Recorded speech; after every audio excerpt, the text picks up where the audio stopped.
Elijah, fear.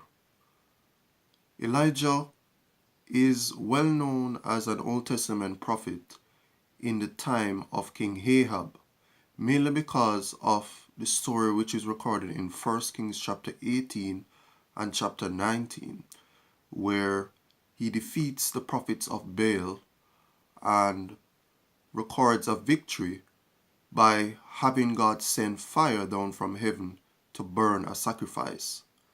So he calls the prophets of Baal to a test to see which God would actually send fire from heaven. And of course, Jehovah God replies, and not only sends fire which burns the sacrifice, but also burns the stones, the wood underneath the sacrifice, the dust, as well as the water that had overflowed in a trench underneath it.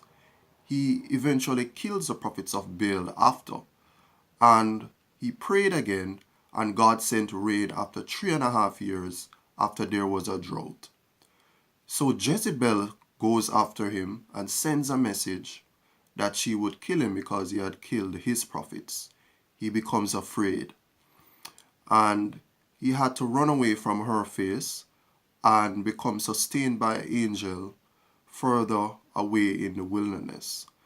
He runs away into a cave, and God replies to him in a still small voice and reminds him that there were still 7,000 persons who stayed true to Jehovah God.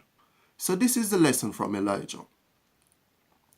A lot of times when we go through our greatest miracle, or when we finally reach the point in life where we achieve some of the things which we want to, a test will come to us, and sometimes we will come upon our greatest fear.